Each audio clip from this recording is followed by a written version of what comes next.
Hello, I'm Sasha of Sasha Makes Cards, and welcome to this month's YouTube hop for A Cherry on Top Crafts. The theme for this month's hop is sweet treats, and there's a few different directions you can kind of go with this theme. You could do baked goods, you can share recipes, a bakery. However, since it is October, I am sticking to maybe the more traditional idea that comes to mind when you think of sweet treats. I'm doing a Halloween theme. Once it gets to be the later months of the year, I mostly just do a lot of like festive crafting. October, Halloween, or fall, and then November, December is just Christmas. Since I'm from Canada, we have Thanksgiving in October, so as soon as Halloween is over, my mind just goes straight to Christmas. But anyways, for the card I'm making today, I am using the Halloween SVG cut file bundle from A Cherry on Top Crafts. And from this bundle, I am going to be using the Trick or Treat SVG cut file. Now, I ended up making 2 cards with this cut file. As always, I was just planning on making the one, but then as I got going, an idea popped into my head, so I ended up making 2. And both of these cards uses the Trick or Treat cut file. However, another good cut file included in this bundle that would go with the Sweet Treats theme is the I Want Candy. That also would have been a really fun idea. Now, like I said, I was only originally going to make 1 card.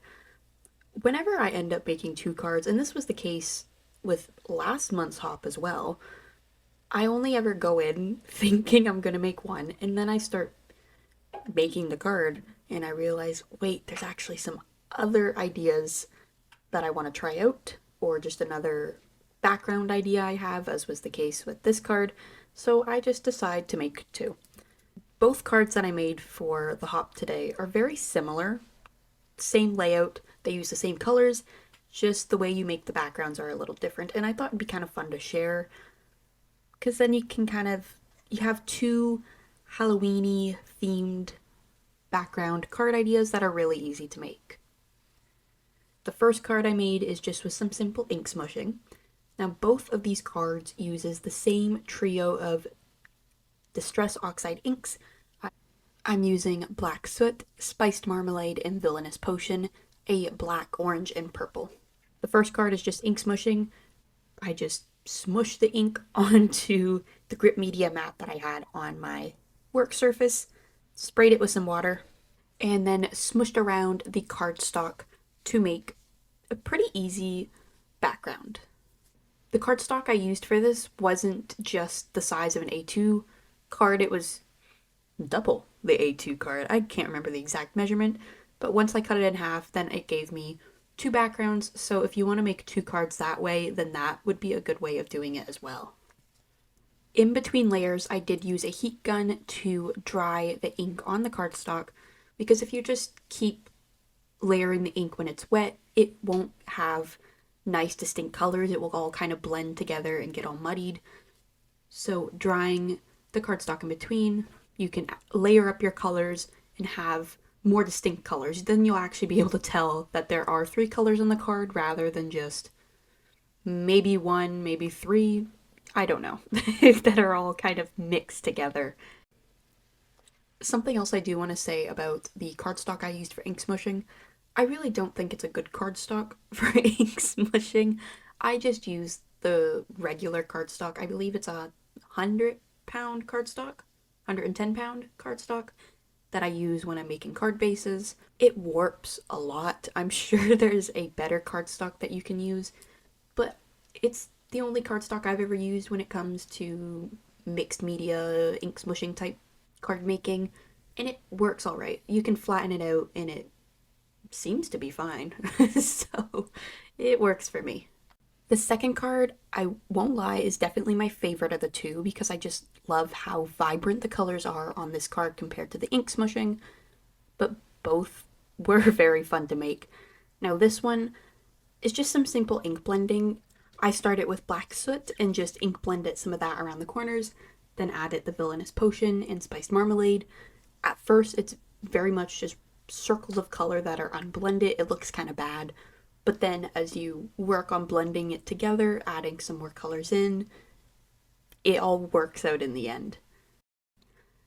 After I was done creating the two backgrounds with my little trio of Distress Oxide inks, I then decided to, of course, add some splatter.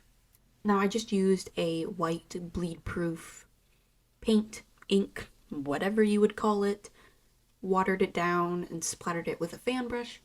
I love especially how it looks on the second card I made, the ink blend it card. It kind of looks like a night sky. I think that's why I really like it. It looks like stars. I also decided, I wasn't going to, but I decided to add the splatters to the ink smushed card as well, just to kind of tie them in together.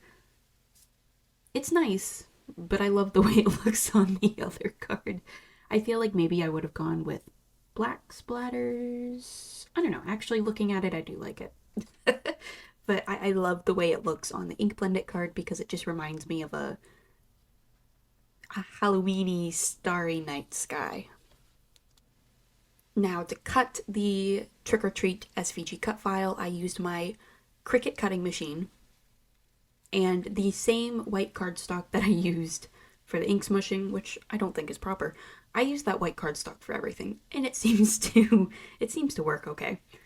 But I put the white cardstock just on my sticky mat. I used a brayer to make sure it would stay, and then because I think I kind of have to wash my mats as they're not always that sticky, I added a little extra tape for some peace of mind and ran it through my Cricut cutting machine.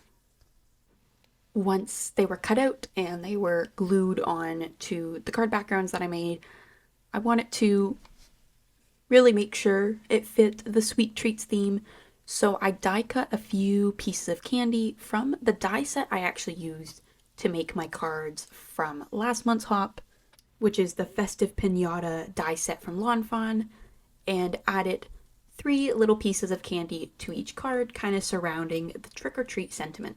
I just die cut them from white cardstock and glued them together.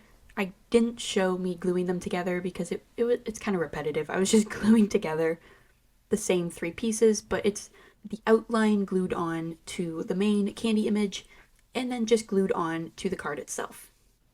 When I was gluing down everything, I was having a lot of problems with my glue for some reason. The glue bottle, it kept getting clogged, and then I would use the pin to unclog it, and it would get clogged. Or sometimes it would come out way too much and it was overflowing.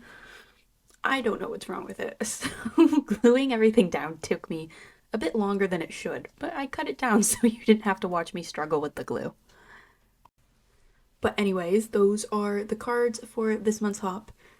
Thank you so much for watching. Be sure to check out the description for links to the supplies I used, as well as a complete list of everybody participating in this hop to hop along for a chance to win a $25 gift card to shop at a Cherry on Top Crafts. Thank you so much for watching, and I'll see you next time.